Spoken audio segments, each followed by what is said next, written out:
there's a quote I want that from Thatcher from your book, which we're going to talk about later on. It's a brilliant book, so I'm really enjoying that. But she said about a party, and I want to apply this to the country. And she said, you quoted this: "No great party can survive except on the basis of firm beliefs about what it wants to do. It's not enough to have reluctant support. We want people's enthusiasm as well." I think a lot of us are feeling about this country that what even is it? Who are we? You know, if you think of Argentina, you know what that is: tango and sort of they're all out in the streets and the party and the Evita. I'm not sure we know what we are, and I'm not sure, and I think you said as well, it's up to us to make sure people adapt, but they're not. So we need someone, maybe it's Keir Starmer, maybe it's Farage, to stand up and actually be a bit firm on this. It's interesting you pick out that quote, because I sent that quote to Kemi Badenoch the day before she was elected leader, and I said, use this in your speech. Did she? No. Shows how much influence I have. Because, read that last bit again about enthusiasm. We want people's enthusiasm as well. And that is where you're only going to revive a political party. And I think Tony Blair did this very well. Margaret Thatcher did it, but possibly after she became elected. She enthused people. She wanted people to be not just members of her tribe, but to go out and sort of evangelize for it. And that was when I got involved in politics. I don't see that happening now because, frankly, nobody really knows what Keir Starmer believes. After he's done so many U-turns since he was elected leader, ditched his whole manifesto for the leadership. Kemi Badenoch, I think, does have firm beliefs. But I don't know whether the country at large are willing to give her the time to put together a policy platform and to be able to articulate them. Because at the moment, the narrative is, well, she's had a terrible first 6 months because she hasn't been very good at Prime Minister's questions, as if that is all that matters. I find it very likeable. Well, I think she is likeable. And she is somebody who will say things even if she knows they're going to be unpopular. Thatcher was a bit like that, but I think Badenoch has a firmer right-of-centre ideology than Thatcher did when she became leader, because Thatcher was a magpie. She would identify a policy that a think tank has come up with, and she'd say, "Oh, I'll have that one, thank you very much." And she'd look all over the world and think, "Oh, I'll have that one too." So she wasn't a Thatcherite in 1975. She was a magpie. She only became a Thatcherite, I would say, after the 1983 election. Well, Kemi Badenoch hasn't got that long, and her disadvantage is that she has a 24/7 media to cope with. Thatcher had 3 television channels and a couple of radio stations, and an interview with the leader of the opposition in 1975 was an event. Whereas now we expect her to appear before the camera virtually every day. She hates the media. And that's a disadvantage.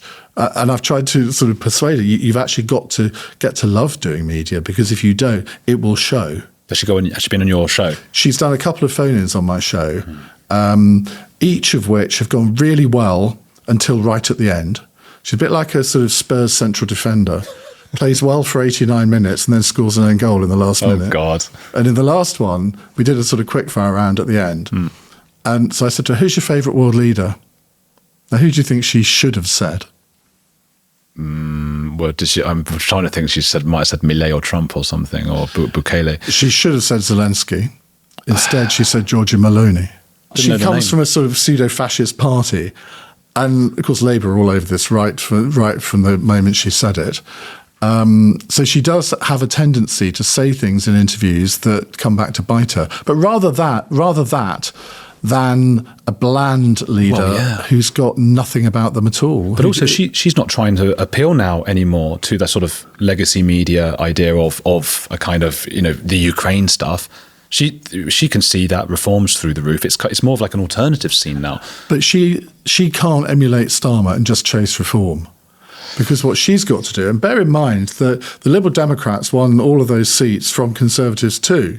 So she's got to go after Liberal Democrat or former Tories who voted Liberal Democrats. Now, she's not going to do that just by talking about immigration or the European Convention on Human Rights.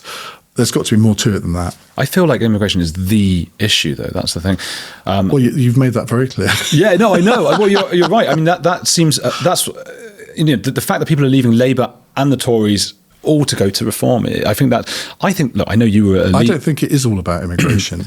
I think it is partly about economic promises that are being broken.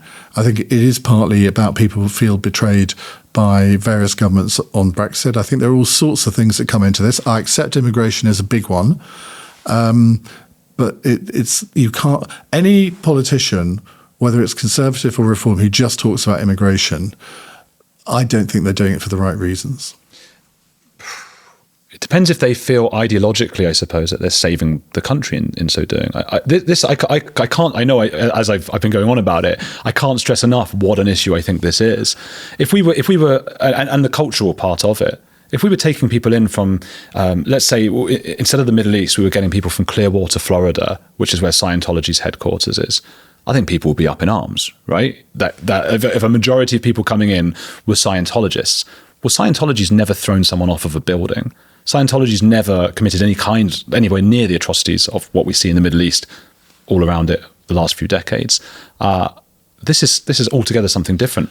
But the level of immigration is, I would say, largely determined by the economy.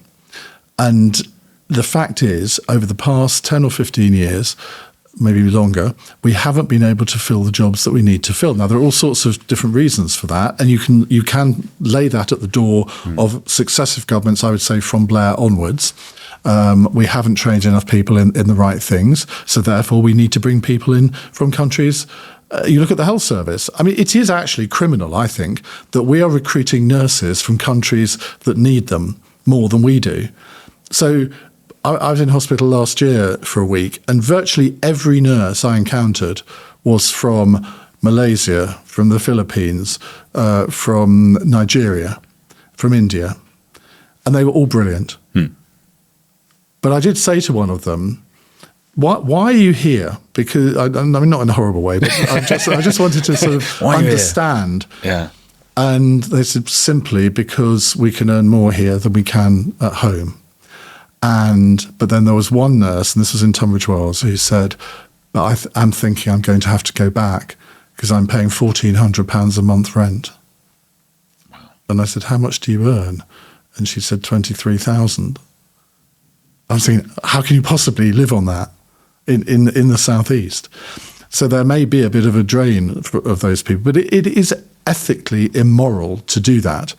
Skilled workers, no problem with. But there ought to be some system of saying to people, we have these 900,000 NEETs under the age of 25. What are they doing all day? I mean, they ought to be the ones at the bottom of the jobs pile doing the manual labour that we can't get British people to do.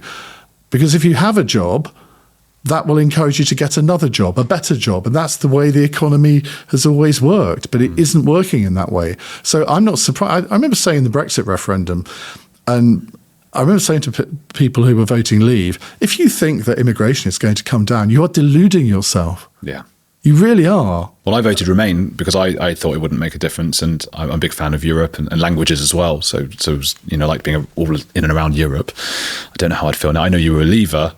And still am. But I do feel that a lot of the Leave, and perhaps not you, definitely not you actually, but a lot of people, it was really about immigration, even if it was a protest vote. For some people it was. And Nigel Farage tried to make it about immigration with that awful poster, if you remember. And I remember I used to take over from him on LBC. He did the 6 to 7 show, and then I did 7 till 10.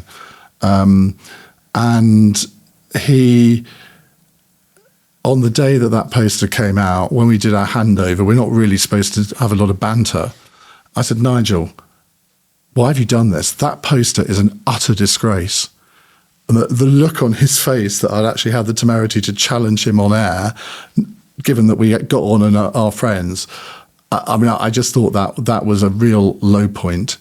And again, it goes back to what I was saying about language, and that if you consistently use the wrong language to make your point on immigration, you're in a very dangerous place, or the country can then be in a very dangerous place. We saw that in Southport last August. Now we can debate all the rights and wrongs of that, and there are a lot of wrongs. Let's do it. No, let's not. Sure. But I think that ought to be a warning, actually, as to what could happen in an incendiary situation. But let's not go there. Okay.